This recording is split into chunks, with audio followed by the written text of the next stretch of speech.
तो हेलो वीरो, कैसे हो आप लोग। आज हम पढ़ने वाले हैं काव्य के भेद। का काव्य के भेद नहीं जानते हो? सुनो, मैं बताता हूँ। काव्य के दो भेद होते हैं। एक होता है दृश्य काव्य और एक होता है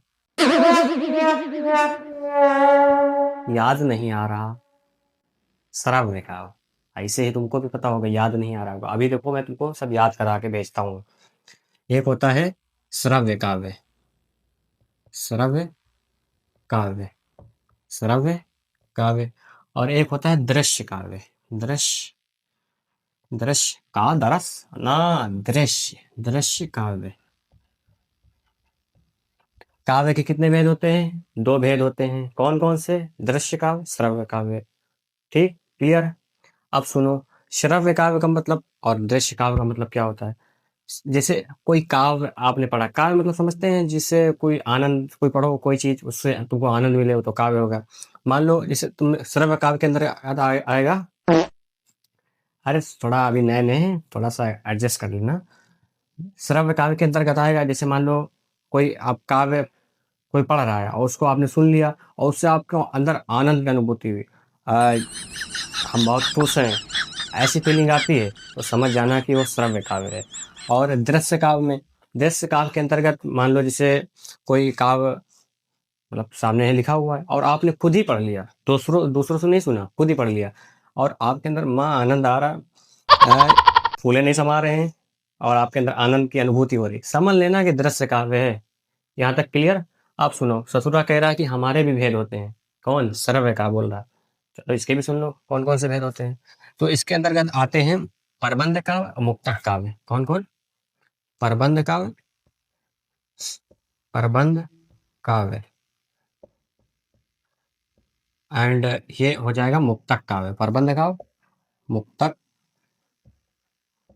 मुक्तक काव्य, प्रबंध काव्य एंड मुक्तक काव्य। अब सुनो, प्रबंध काव्य क्या है, मुक्तक क्या है?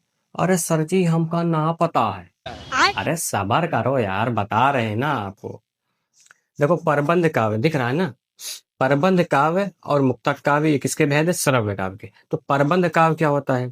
प्रबंध काव्य में जो होता है, कोई एक लेखक रख लो या कवि रख लो, उसके जो जमीन में जब आ रहा है और निपट गए, पूरे जीवन की घटना का उसमें वर्णन होता है। किसमें?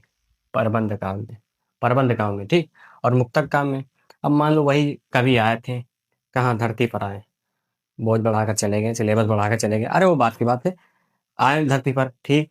और उन्होंने कोई एक बहुत ही रोमांचिक घटना कर दी और उसको मान लिख दिया किताब में, हम लोग का सिलेबस बढ़ा दिया, वो लिख दिया किताब में और वो आपने पढ़ लिया। उससे आपको जो आनंद मिलता है, वही किसके अंतर्गत आता है? मुक्तक काव्य। यानी कि अगर कुल मिलाकर कहें तो प्रबंध काव्य में लेखक या कवि के पूरे जीवन की मार्मिक घटनाओं का वर्णन होता है और मुक्तक काव्य में किसी एक घटना, जीवन में घटित होने वाली किसी एक घटना का वर्णन होता है। किसमें? मुक्तक काव्य में। यहाँ तक क्लियर? अब हम बोल रहे हैं हमारे भी कुछ भेद होते हैं। अरे सुन लो, सुन लो, बता रहे हैं। प्रबंध काव्य के भेद सुनो। प्रबंध काव्य के होता है खंड काव्य। क्या?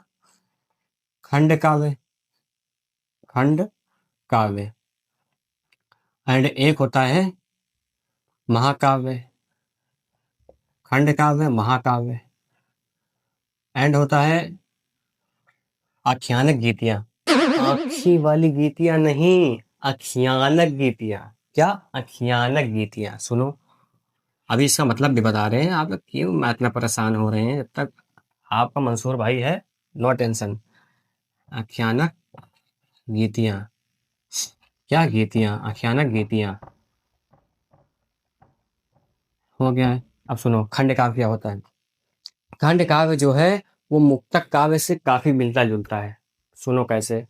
खंड काव्य में जो लेखक होता है, वो किसी मतलब उसकी कोई एक घटित घटना हुई उसके जीवन में, तो उसी का पूरे का वर्णन कर देते हैं खंड काव्य के अंतर्गत। और महाकाव्य के अंतर्गत, महाकाव्य में जो लेखक जब से ही जमीन में आए हैं, मतलब जब से जन्म लिया, जब तक निपटे नहीं, पूरे जीवन का वर्णन ही महाकाव्य में कर देते हैं, महाकाव्य में। अब अच्छा, आख्यानक गीतियां। आँखी वाली गीतियाँ नहीं, आप लोग तो वही सोचते रहते हैं। आख्यानक गीतियाँ मतलब कि वो एक छोटी-सी बात को बढ़ा-चढ़ा कर लिख देंगे और उससे आपको आनंद मिल गया, वही समझ लो आख्यानक गीति है। यहाँ तक कि कोई दिक्कत नहीं ना? चले आगे बढ़े। अब इसके उदाहरण सुन लो।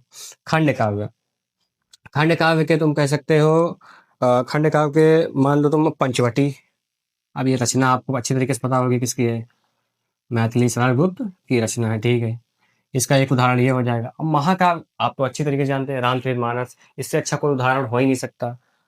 रामचरित मानस, रामचरित मानस, रामचरित मानस, रामचरित मानस हो जाएगा, ठीक है। अब आख्यानक गीतियाँ।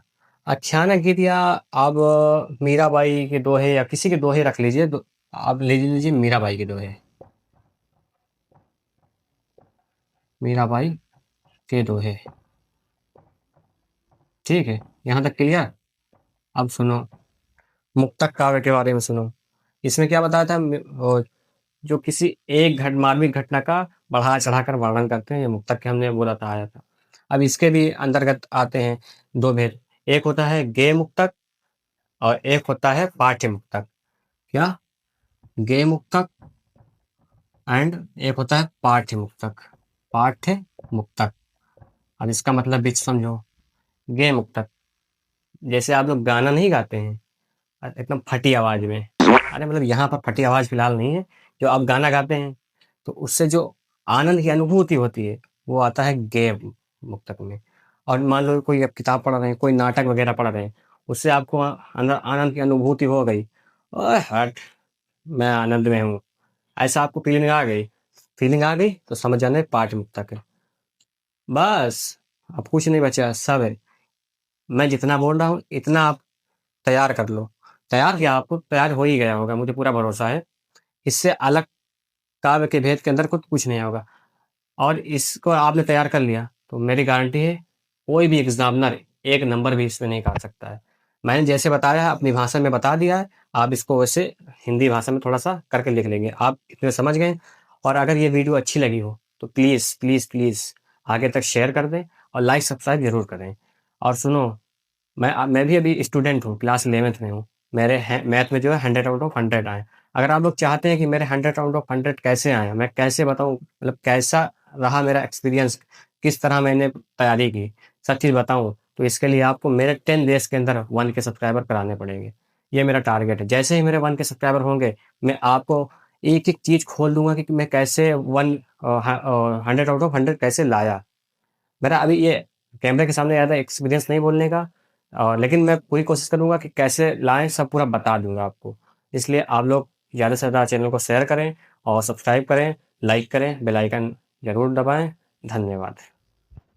जाओ, जाओ, जाओ।